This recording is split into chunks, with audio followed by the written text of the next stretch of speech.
Assalamu alaikum wa rahmatullahi wa barakatuh. Hey ladies and gentlemen, hope you're well. Abdulla Ajmal again, and today I was called to answer some questions, and I thought there would be quirky questions, fun stuff, but turns out it's not. They're fairly serious questions about our history and how we came to be, etc. So let's try and make it a little light-hearted, huh? Let's see what we can do. What is the first memory that comes to your mind when you hear the word farm? Okay, so most people might think that, it's a very cliched response, but the reality of it is that given the fact that from the age of 4 till 15, every holiday, so that was 2 holidays minimum a year, our grandparents took us to Assam and the village where we come from. And originally my grandfather was a farmer. He came from a farming background. So therefore, that was the first memory of a farm. We'd leave the airport and all the way 165 kilometers to our little village, Hojai. It would be farms all the way, and then obviously more of our farms. So that's what I remember. How has your legacy evolved over the years?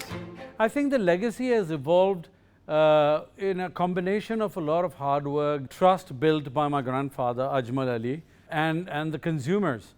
Because over the years, you see, the Khaliji Arab, particularly from UAE and some other countries, were trading with India in textiles, spices, and perfumes.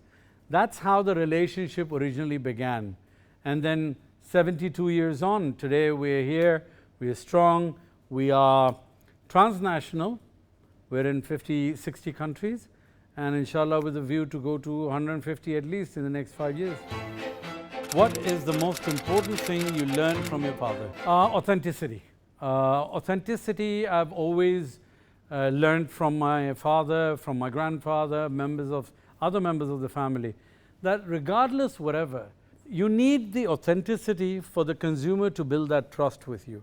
In fact, we did a research some time back that what was the one word that consumers, relate to Ajmal with, and that word came out as trust, which is great. I mean, people live an entire life getting that kind of authenticity and responses from your customers, but alhamdulillah, we've managed it in one lifetime. Well, 2, 3, if you count my elders.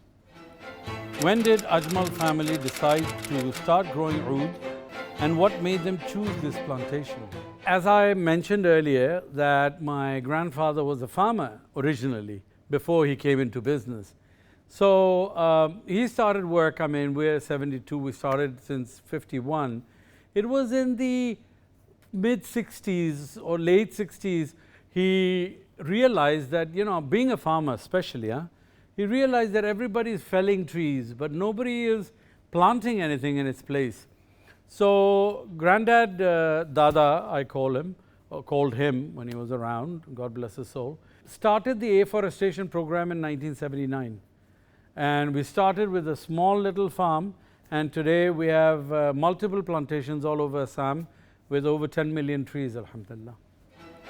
What sustainability in fragrance really means? Sustainability in fragrances is still a very a distant future, to be honest, in my opinion. Yes, we've started it in many ways. How do you procure your raw materials, being fair to the farmers, using materials perhaps that can be less harmful or harmless completely to the environment.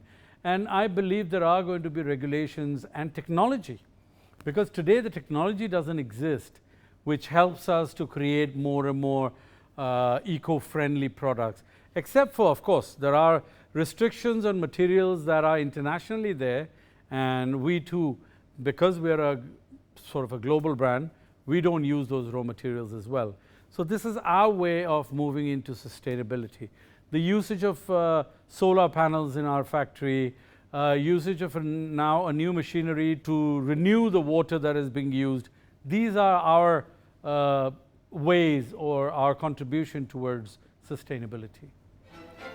How would you define globalization, and what do you think about it? Well, globalization I think is a bit like being everywhere. when people either recognize you or see you everywhere. Well, if they don't see you everywhere, they don't recognize you. So I think the idea of an individual, if you are, let's say, a celebrity, or you're a brand, and if you are recognized in, let's say, 150 countries of 200 plus, I think that defines globalization very well in my eyes. What do I think about it? I think that is the vision. I mean, my vision, inshallah, as CEO is to be a global brand. And that is not to say that we want to be available everywhere. I don't want to be available in supermarkets and hypermarkets, but we want to be known, recognized as a prestige premium brand. Thank you guys for this period that you have spent with me. I don't know if it was knowledgeable, but I believe that you got to know me a little bit more, Ajmal a little bit more, and what do we see the future as.